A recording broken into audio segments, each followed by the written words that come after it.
Good morning friends. जैसा कि आप लोग जानते हैं कि पार्ट 1 फिजिक्स का पार्ट 1 हमने पढ़ा चुके हैं। आप पढ़ भी लिए होंगे, आशा करते हैं कि आप पढ़े होंगे। तो आज हम पार्ट 2 लेकर के आए, यानी उसी चैप्टर का अगला भाग लेकर के आए। जहाँ तक हम लोग पिछले भाग में पढ़ चुके थे कि प्रकाश के बारे में, किरण पुंज के बारे में, प्रकाश के परावर्तन के बारे में, प्रकाश के परावर्तन के नियम के बारे में, और जहाँ तक हम लोग दर्पण पढ़ने वाले थे, और हम लोग पढ़ने वाले थे दर्पण और दर्पण में दोनों भाग पढ़ने वाले थे, प्लेन मिरर और जो स्फेरिकल मिरर, दोनों पढ़ने वाले थे। पर मैंने सोचा कि उससे पहले कुछ छोटा सा चीज़ बता दिया जाए। जैसे प्रतिबिंब हो गया, इमेज का इमेज, और एंगल ऑफ डेविएशन, ये भी एक चीज़ है, उसमें दिया हुआ नहीं है, पर हमने सोचा कि बता देना आवश्यक है। मात्र 2-10 सेकेंड लगेगा, आप समझ लीजिए इसको, उसके बाद हम दर्पण स्टार्ट करेंगे। देखिए, एंगल ऑफ डेविएशन यानी विचलन कोण क्या है। विचलन कोण कुछ नहीं है, प्रकाश का परावर्तन पर ही निर्भर है। पर देखिए कैसे होता है। जैसे मान लीजिए, हम समझाते हैं आपको। जैसे देखिए, ये मिरर है, मिरर समझ रहे हैं, दर्पण समझना पड़ेगा आपको। देखिए ये मिरर है, मान लीजिए कोई मिरर है जिसका किनारा m और m डैश है, मान लीजिए। यह हम आपको पहले भी बोल चुके थे कि यह एक माध्यम है सिर्फ रिफ्लेक्ट कराने का। अगर आप जो चाहते हैं वो माध्यम ले सकते हैं, उससे कोई फ़र्क नहीं पड़ता है, सिर्फ रिफ्लेक्ट होना चाहिए। अब देखिए ये क्या होता ना है, विचलन कोण क्या होता है कि मान लीजिए कि यह मिरर लिए, और यहाँ से जब आपतित किरण आती है, लेकिन परावर्तन का नियम क्या कहता है? परावर्तन का नियम ये कहता है कि यहाँ से जब आपतित किरण आती है, जितना डिग्री का कोण बना के आती है, उतना ही डिग्री का कोण बना के यहाँ से परावर्तित होती है। पर एंगल ऑफ डेविएशन में क्या होता है कि जब आपतित किरण यहाँ से आती है, जब आपतित किरण यहाँ से आ रही है, तो यह इधर नहीं जा करके, यानी अभिलंब के से जो है इतना डिग्री का कोण बना के परावर्तित जाना इससे चाहिए था, पर गया नहीं। ऐसे ना जाके ऐसे मुड़ जाती है, ये देखिए नीचे, ऐसे नहीं जाके यह ऐसे विचलित हो जाती है। यानी इसका विचलन होना ही वह कोण जो अपने दिशा में ना जा करके विचलित हो जाती है और दूसरे दिशा में चली जाती है, वही क्या कहलाता है? एंगल ऑफ डेविएशन कहलाता है, यानी विचलन कोण कहलाता है। अब विचलन कोण देखिए, सारा चीज़ वही है।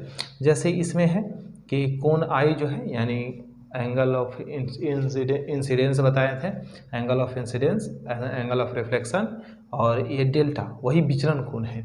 तो इन तीनों का देखिए, यहाँ से यह जो है 180 डिग्री का कोण बना रहा है। अब यहाँ पे हम क्या लिख सकते हैं? देखिए, यहाँ लिख सकते हैं कोण आई जोड़ कोण आर प्लस कोण डेल्टा। डेल्टा जो है आराम से लिख लीजिए ऐसे, और डेल्टा जो है ऐसे हम लोग बना सकते हैं, अब बराबर 180 डिग्री, ये जो है हो गया, ये आपका डेल्टा हो गया। यानी कोण आई कोण आर और प्लस कोण डेल्टा बराबर 180 डिग्री।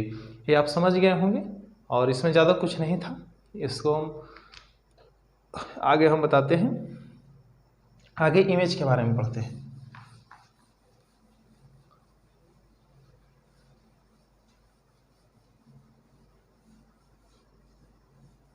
देखिए इमेज, आइए अब हम प्रतिबिंब को समझते हैं। जैसे एंगल ऑफ डेविएशन के बाद जो है वह इमेज आता है, यानी प्रतिबिंब जिसको बोलते हैं। तो प्रतिबिंब हम साधारण से भाषा में समझते हैं, क्योंकि हमें रटना नहीं है, रट के याद नहीं होगा, ऐसे याद कीजिए। देखिए, जब परावर्तित किरणें, जब जैसे कोई सतह होता है, मान लीजिए कि ये देखिए सतह है, यह मिरर का सतह है। जब कोई परावर्तित किरणें जो है, मान लीजिए कि यह आ रहा है, तो ये कभी न कहीं से तो परावर्तन होगा ना, यह आया तो ये रिफ्लेक्ट करेगा। तो वही रिफ्लेक्ट किरणें जो है वो कहीं ना कहीं जा करके, क्योंकि एक वस्तु से कहीं कई जगह से जो है किरण निकलती है, कई जगह से जो है किरण निकलती है, इस चलते आगे इसको समझाएंगे, जब मिरर समझाएंगे तो। आगे देखिए, जैसे कहीं परावर्तित किरणें मिलती है या मिलती हुई प्रतीत होती हैं। जब परावर्तित किरणें कहीं मिलती है या मिलती हुई प्रतीत होती है तो वह प्रतिबिंब कहलाती है। और प्रतिबिंब दो प्रकार के होते हैं, रियल और वर्चुअल। तो रियल इमेज जो है, यानी कहने का मतलब वास्तविक प्रतिबिंब किसे कहते हैं? जब किरण जो है, जब परावर्तित किरण वास्तव में मिलते हुए प्रतीत होती है तो वह वास्तविक प्रतिबिंब कहलाती है। यानी रियल इमेज कहलाती है। और मान लीजिए कि जब परावर्तित किरणें मिलती हुई प्रतीत होती हैं, वास्तव में नहीं मिलती हैं। देखिए, वास्तव में जब मिलती है तो वह वास्तविक प्रतिबिंब कहलाता है, और जब परावर्तित किरणें जो हैं वह वास्तव में नहीं मिलती हैं, बस सिर्फ मिलते हुए प्रतीत होती है, जैसे लगता है कि मिल रहा है, तब वह क्या होता है, तब उसे हम कहते हैं आभासी प्रतिबिंब। ठीक है, यहाँ तक क्लियर हो गया। और आशा करते हैं कि आपको समझ में आ गया होगा।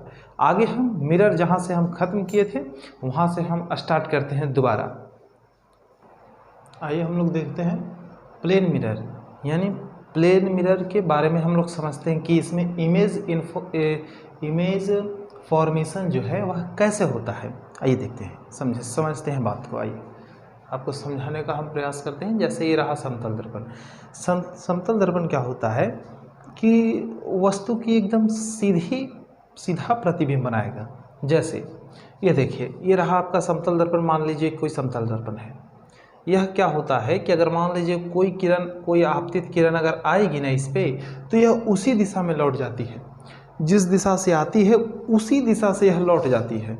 तो समतल दर्पण क्या करता है कि मतलब मान लीजिए, देखिए ये मान लीजिए समतल दर्पण है। अगर इस दिशा से देखिए, ये कोई किरण है, देखिए अगर यह इस दिशा से आई, यहाँ टकराए, तो यह समतल दर्पण क्या करेगा कि इसको जो है इसी दिशा में पुनः वापस इसी लाइन से भेज देगा, तो यह इसी दिशा में वापस चल जाएगी। समतल दर्पण यह करता है। तो यह 90 डिग्री का कोण बना रहा है, ठीक है 90 डिग्री का बना रहा है, पर यह 90 डिग्री का आपतित किरण है और परावर्तित किरण, इसको तो नहीं ना बना रहा है। यह 90 डिग्री का भला ही मान लीजिए है, लेकिन यह जिस कोण से आपतित आया है और जिस कोण से यह गया है वह तो जीरो है ना, उसको जीरो इस चलते कोण आई, एंगल ऑफ इंसिडेंस और एंगल ऑफ रिफ्लेक्शन, यानी आपतन कोण और परावर्तन कोण दोनों जो है बिल्कुल भी जीरो होगा। यह आपको समझ गए कि समतल दर्पण पर अगर लंबवत पड़ने वाली प्रकाश की किरण जो है उसका परावर्तन हम समझा दिए कि जिस दिशा से आएगी उसी दिशा से यह वापस चली जाएगी। आइए हम देखते हैं कोई ऑब्जेक्ट रख करके, अगर समतल दर्पण के सामने कोई ऑब्जेक्ट रहता है तो वह कैसे काम करेगा। ये देखिए, मान लीजिए कि एम और एम डैश जो है वह एक दर्पण है। मान लीजिए यह दर्पण है, आपको हम लिख करके दिखा देते हैं। यह जो है मान लीजिए कि एक दर्पण है, यह एक दर्पण है और यह जो है ये वस्तु है, यह जो है एक वस्तु है। अब देखिए ये सब सारा भूल जाइए, आप ये सब सारा भूल जाइए, ये जो है आपके लिए नहीं है, ये छोड़ दीजिए। आप जितना समझा रहे उतना समझने का प्रयास कीजिए। जैसे मान लीजिए कि वो कोई ऑब्जेक्ट है, कोई वस्तु है, या मान लीजिए ना डस्टर रख दिया यहाँ पे, ये कोई डस्टर है, ऐसे रख दिए हैं, ये डस्टर ओ की जगह पे रख दिए। अब मान लीजिए यह डस्टर जो है, अब क्या होता है कि जैसे ये यहाँ से कोई प्रकाश आया और यह मिरर पे लगा, तो हम अभी बताएं आपको कि अगर कोई समतल दर्पण पे अगर आएगा कोई प्रकाश तो क्या करेगा, यह उसी दिशा में इसको रिफ्लेक्ट करेगा। देखिए यहाँ से आपतित किरण आ रही है और इसको तुरंत परावर्तन कर दिया, यानी तुरंत उधर ही दिशा में भेज दिया। लेकिन हम अभी बताए थे कि एक ऑब्जेक्ट से कई दिशाओं में किरण निकलती है। तो मान लीजिए कि यहाँ पर जो वस्तु रखा गया है उसके लिए जो है एक किरण हम यहाँ से निकालते हैं तिरछे, क्षैतिज, एक तो सीधी निकल गई तो उसको तो वापस कर दिया। अब मान लीजिए कि समतल दर्पण तो भाई बड़ा है तो उस पर और भी तो किरण जाती होगी, तो यहाँ से मान लीजिए इस वस्तु से तिरछी किरण निकली, तो जब यह निकलेगी तो इसको तो रिफ्लेक्ट करेगी ना, जितना डिग्री का कोण बना के उतना डिग्री का जाएगी, तो परावर्तन का नियम तो यही कहता है। तो यह जो है यहाँ से जब आई तो यह इसको यहाँ रिफ्लेक्ट कर दिया, यानी यह आया ए पर और चला गया बी की ओर, और यह एम पर आया और एम से फिर ओ की तरफ चला गया। यानी देखिए दो दिशाओं में हमने किरण निकाला, यह ओ है तो यहाँ से हम निकाले एक किरण तो यह उसी दिशा में वापस भेज दिया, और यह जो है जब हम क्षैतिज निकाले तो इसको दूसरी दिशा में भेज दिया। तो हमें ऐसा लगता है कि जो वस्तु है वह क्या करती है, हमें लग रहा है कि वस्तु का जो प्रतिबिंब है वह जो है इधर बना रही है, यानी दर्पण के कहीं पीछे बना रही होगी, हमें ऐसा लगता है। और वास्तव में भी ऐसा ही होता है कि पीछे ही बनता है।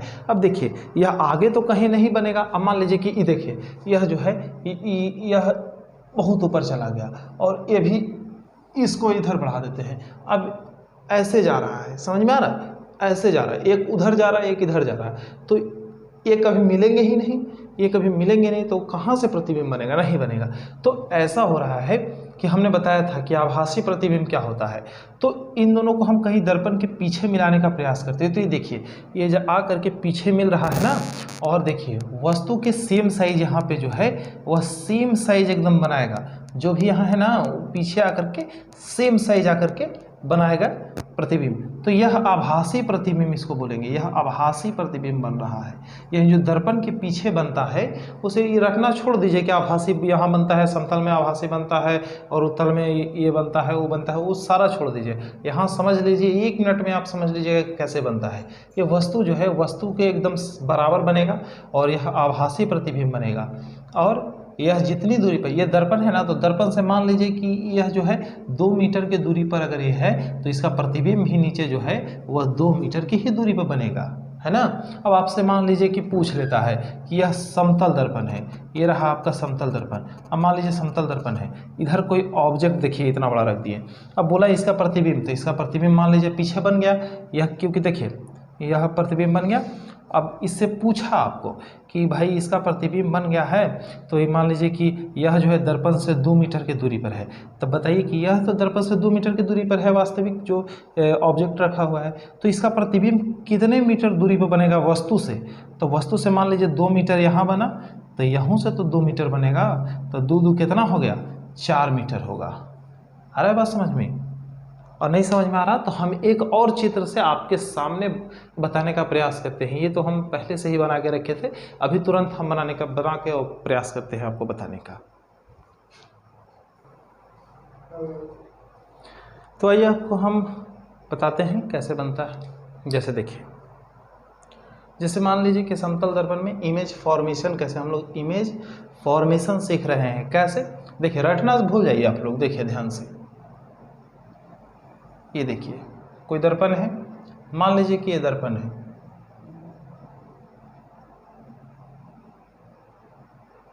मान लीजिए कोई दर्पण है M, ऊपर और पार देते हैं जरा क्योंकि दिखेगा फिर नहीं, बस यहीं तक पाते हैं। ये रहा M डैश। देखिए मान लीजिए यहाँ कोई वस्तु रखे हैं हम, मान लीजिए ये कोई वस्तु है, ठीक है, ये कोई वस्तु रहा। अब देखिए इसको कैसे करेंगे हम। देखिए हम बताए थे कि इसमें से हजारों जो है वह किरण निकल सकती है, हजारों के इसमें कहीं तो भी पॉइंट होगा, 1000 भी पॉइंट होगा, हजारों पॉइंट इसमें होगा, यहाँ से यहाँ निकल सकती है, यहाँ से यहाँ निकल सकती है, कहीं से भी। तो देखिए यहाँ से पहले हम एक किरण निकालें, ठीक है, तो ये किरण जो है जब इधर से जाएगी तो इधर से वापस भी तो आएगी, समतल दर्पण इसको रिफ्लेक्ट भी तो कर देगा। तो मान लीजिए कि यह इधर चली आई, ठीक है, आ रहा है समझ में। अब देखिए ये तो वापस आ गया। अब देखिए यहाँ से हम एक और किरण निकालेंगे, एक और किरण निकालें, ठीक है। अब एक और किरण निकालें, देखिए यहाँ नहीं, यहाँ निकालते हैं, इसके सामने निकालते हैं, देखिए ऑब्जेक्ट के सामने, यहाँ निकल गए। अब देखिए ये क्या हुआ कि ये रिफ्लेक्ट करेगा, जब तिरछी किरण आई है तो जितना डिग्री का कोण बना के आई है उतना डिग्री का कोण बना के ही तो ये जाएगी, क्योंकि देखिए ये बीच में अभिलंब हो जाएगा, ये कोण आई कोणात हो जाएगा, हाँ, क्योंकि ये रिफ्लेक्ट किया इधर, इसको हम मिटा देते हैं क्योंकि ये जरूरी नहीं है, ये रिफ्लेक्ट हुआ। अब देखिए यह जो है कहीं मिलती हुई आपको प्रतीत हो रही है, कहीं देखिए यह कहाँ जा रही है, देखिए ये कहाँ जा रही है, ये देखिए इधर जा रही है, इधर, ये मिलेगी ही नहीं। इसको मान लीजिए, इसको x मान लीजिए, इसको y मान लीजिए, कोई भी कुछ भी मान सकते हैं, कोई दिक्कत नहीं है, ये C D E F G H जो मान सकते हैं, कोई दिक्कत नहीं। अब देखिए हम आपको बताए थे ना कि इधर समतल में जो है वह आभासी प्रतिबिंब बनता है। तो आभासी प्रतिबिंब कैसे बनता है ये देखिए, आपको हम बताते हैं। देखिए पीछे इसको ड्रॉ करेंगे, पीछे आभासी तौर पे इसको ले जाएंगे, ये देखिए इसको ले लीजिए, ये देखिए मिल गया ना, ये रहा आभासी। मान लीजिए कि x वाला है तो सामने x डैश, अब देखिए आपको बताते हैं फिर। अब मान लीजिए कि जब इधर से किरण निकाले तो हम यहाँ से भी किरण निकाल सकते हैं। जब इधर से यहाँ किरण निकलेगा तो इसको फिर रिफ्लेक्ट करेगा, ये रिफ्लेक्ट करेगा तो ये कैसे आएगा। तो देखिए फिर वाई से, ध्यान दीजिएगा, यहाँ से वाई से एक तिरछा किरण निकालेंगे यहाँ। अब यहाँ निकालें तो जब इसको निकाले तो ये भी तो रिफ्लेक्ट हो जाएगा ऐसे है, यहाँ से जाएगा तो ये भी तो रिफ्लेक्ट हो जाएगा ऐसे, ऊपर चला जाएगा। तो देखिए अगर इसको है तो ये देखिए ये ऊपर जा रहा है, ऊपर ये ऐसे चला जाएगा तो कहीं नहीं मिलेगा। तो ये भी हम बताएं आभासी प्रतिबिंब है। ये देखिए आभासी रूप से हो जाएगा।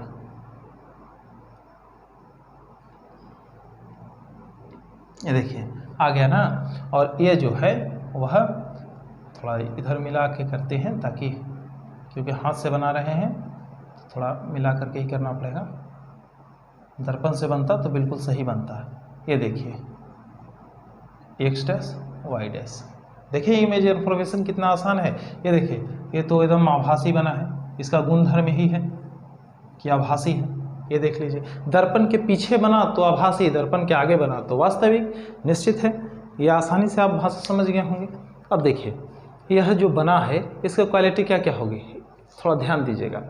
जैसा वस्तु है बिल्कुल वैसा ही इधर आभासी प्रतिबिंब बना है, यानी इसका मतलब हो गया कि समतल दर्पण में सीधा प्रतिबिंब बनता है। आ रहा है बात समझ में, सीधा प्रतिबिंब बनता है। अब इसके हम गुणों को लिख करके आपको हम बताते हैं।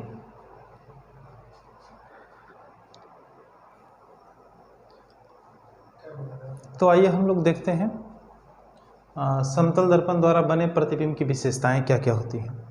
जैसे जल्दी जल्दी बताने का प्रयास करेंगे, समझने का आप लोग प्रयास कीजिएगा। प्रतिबिंब दर्पण के पीछे बनता है, क्योंकि ऑलरेडी हम समझा चुके हैं। प्रतिबिंब दर्पण के पीछे बनता है, ये हम दिखाए थे आपको कि दर्पण के कैसे पीछे बनता है, ये हम दिखा दिए थे आपको। प्रतिबिंब का आकार वस्तु के आकार के बराबर होता है, ये भी हम आपको दिखाए थे कि प्रतिबिंब का आकार जो था वही आकार आभासी प्रतिबिंब का भी था। और प्रतिबिंब वस्तु की अपेक्षा सीधा बनता है। वस्तु जैसा है, मान लीजिए मार्कर ऐसे है तो इसका प्रतिबिंब भी एकदम सीधा बनेगा। और प्रतिबिंब पार्श्विक रूप से उल्टा होता है। पार्श्विक समझ रहे हैं, देखिए पार्श्विक, जैसे किताब में भी आपका दिया हुआ है, जैसे मेरा नाम भी राकेश है, तो देखिए ये रहा आर अगर मान लीजिए ऐसे है ना तो समतल दर्पण में उल्टा बन जाएगा। ये देखिए ऐसा हो जाएगा, इस प्रकार का आपको बनेगा, इस प्रकार का। तो ये क्या हो गया, ये पार्श्विक यानी लैटरली इन्वर्टेड, इसको अंग्रेजी में बोलेंगे लैटरली इन्वर्टेड, यानी कहने का मतलब कि यह उल्टा है। जैसे देखें ये हमारा दायां हाथ है, समतल दर्पण में क्या होगा कि हम जब ऐसे उठाएंगे ना तो ये लगेगा कि जैसे बायां हाथ उठ रहा है, और मान लीजिए बायां उठाएंगे तो जैसे लगेगा कि हमने दायां हाथ उठा के रखा है। यही होगा समतल दर्पण में बस, और बाकी सब सीधा रहता है। आगे देखिए, कहता है कि आभासी होता है, जो आपको हम बता दें कि इसमें वास्तविक प्रतिबिंब नहीं होता है या पर्दे पर नहीं प्राप्त किया जा सकता, यानी सीधा सीधी नहीं आ सकता, ये आभासी रूप से ही आएगा। अब देखिए प्रतिबिंब दर्पण से उतना ही पीछे बनता है जितना कि वस्तु दर्पण से आगे बनता है। ये भी हम बताए थे कि मान लीजिए कि जैसे ये दर्पण है, मान लीजिए कि दर्पण है तो वस्तु अगर यहाँ पे रखा हुआ है तो ये मान लीजिए कि 5 मीटर की दूरी पर है, तो इसका जो प्रतिबिंब है वो भी 5 मीटर की दूरी पर बनेगा। आपसे पूछ दिया जाए कि बताइए कि दर्पण से वस्तु की दूरी कितनी है, तो 5 मीटर। अगर दर्पण से प्रतिबिंब की दूरी कितनी है तो 5 मीटर। अगर यही पूछ लिया जाए कि वस्तु जो है, वस्तु से इसका प्रतिबिंब की दूरी कितना है, तो आपको इधर 5 और इधर 5 जोड़ करके लिखना पड़ेगा 10 मीटर। आ रहा है बात समझ में, ये बात समझना पड़ेगा आपको। आगे हम लोग देखते हैं गोलीय दर्पण के बारे में, यानी स्फेरिकल मिरर के बारे में जल्दी जल्दी समझते हैं। हमको आशा है कि आप समझ गए होंगे, क्लियर हो गया होगा आपको। देखिए दोस्तों, थोड़ा सा कुछ पॉइंट इस समय बच गया है, वो पॉइंट हम जो है इसमें थोड़ा बताते के क्लियर कर देते हैं। जैसे समतल दर्पण, मान लीजिए कि कोई समतल दर्पण है, ये समतल दर्पण है। अगर मान लीजिए कि आप चाहते हैं, ये समतल दर्पण है, कि आप चाहते हैं कि अगर आपका इमेज जो है वह पूरा आ जाए, अगर मेरा पूरा यहाँ से, अगर मान लीजिए यहाँ से यहाँ, अगर मान लीजिए कोई ऑब्जेक्ट है ये है ना, तो इसका अगर पूरा जो है वह बन जाए तो हमें कितना हाइट का मिरर लेना होगा। तो देखिए मान लीजिए इसका 10 फीट है, अगर ये 10 फीट है ना तो इसका कम से कम आधा ले लीजिए, यानी 10 फीट या 5 फीट इसका जो है होना चाहिए। 5 फीट होना चाहिए क्या, ये मिरर होना चाहिए, तब जाकर के आपका पूरा इमेज बनेगा कहाँ, समतल दर्पण में। ठीक है, आप समझ गए होंगे। अब देखिए, मान लीजिए कि ये कोई मिरर है, ये मिरर है, अगर ये मिरर को हम क्या करें कि थोड़ा सा घुमा दें, जैसे पिछला बार में हम बताए थे आभासी प्रतिबिंब जो बना रहे थे, आपकी किताब में जो दिया गया है सीधा वाला जो बना रहे थे, और आपको ओ वस्तु रख के आपको बताए थे कि वो वस्तु है, तो उसी प्रकार से मान लीजिए कि अगर हम जैसे और एक सीधा करके आपको बताए थे दर्पण, तो हम क्या करते हैं कि इसको थीटा एंगल से, थीटा है ना, तो मान लीजिए कि दर्पणवा को घुमा देते हैं ऐसे। ये देखिए, ये दर्पण है ना, इसको हम घुमा देते हैं, ये देखिए घूम गया थीटा एंगल से। तो ये वाला कितना से घूमेगा, ये जो परावर्तक है ये वाला कितना से घूरेगा, तो ये देखिए आप भी कहेंगे कि थीटा से घूरा है, तो मान लीजिए ये 30 डिग्री से घूरा, तो यहू 30 डिग्री से घूमेगा, नहीं 30 डिग्री से नहीं घूमेगा, यह जो है 60 से घूमेगा। क्यों? क्योंकि यह 2 थीटा से घूमता है। अगर इसको थीटा कान पकड़ के घुमाइएगा तो ये 2 थीटा से घूम जाएगा, सीधा ही 2 गुना भागता है, 1 गुना भागेगा, ये 2 गुना भागेगा। यही पॉइंट है समतल दर्पण का। और ये जान गए कि अगर आपको अपनी हाइट का अगर चाहिए समतल दर्पण में प्रतिबिंब पूरा, तो आप कम से कम आपके जितना हाइट है उतना से मिनिमम में होना चाहिए 5 फीट। अब मान लीजिए 7 फीट के ले लीजिएगा दर्पण, तो 7 फीट के नहीं बनेगा, बिल्कुल बनेगा, क्योंकि मिनिमम 5 फीट है। अगर 4 फीट रहेगा तब नहीं बनेगा, 5 फीट रहेगा तो बन जाएगा, या 5 से ऊपर रहेगा तो आपका पूरा प्रतिबिंब बन जाएगा। आपका क्लियर हो गया होगा। बारे में थोड़ा और चर्चा करते हैं। तो देखिए, अब इसमें अगला पॉइंट क्या है कि reflection when 2 mirror are at same angle, यानी कहने का मतलब देखिए सम लिख दिए हैं, सेम लिखना चाहिए, सेम एंगल। अब देखिए यहाँ जैसे देखिए 2 मिरर है, ये मान लीजिए M1 है और ये M है, 2 गो मिरर है, ये रख दिए, और थीटा डिग्री का कोण बना रहा है। मान लीजिए कि ये 36 डिग्री का बना रहा है या 45 डिग्री का बना रहा है, जय डिग्री के बनावे उससे फर्क नहीं पड़ता है। अब देखिए प्रतिबिंब की संख्या, मान लीजिए जैसे आप लोग सैलून में गए होंगे ना, तो सैलून में आप देखे होंगे कि उसमें 2 मिरर रहता है, एक आगे एक पीछे।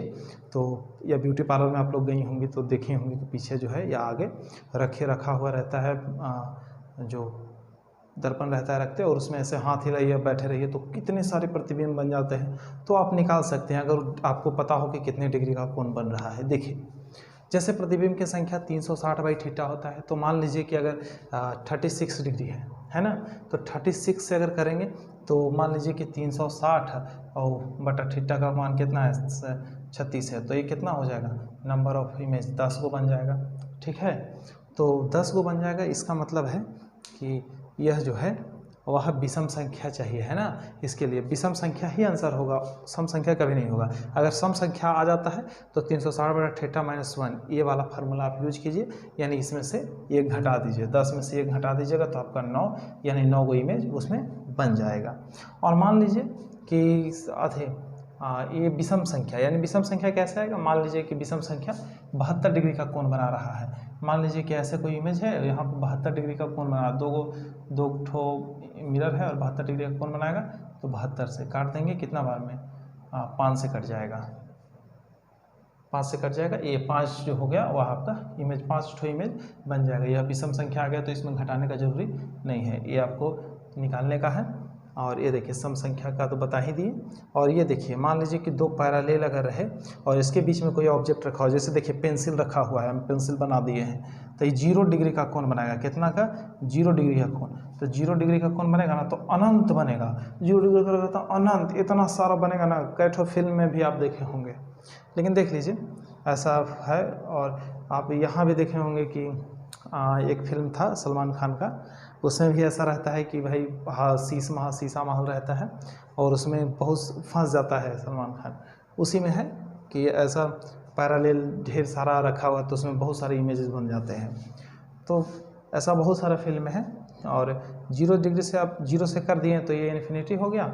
और मान लीजिए कि कोई भी ऐसा पैरेलल यानी 2 पैरेलल समांतर जैसे है ना, समांतर दर्पण जो है वह जो है अगर रखा रहे तो वह 0 डिग्री का एंगल बनाएगा, और 0 का बनाएगा तो वह अनंत बनेगा आपका।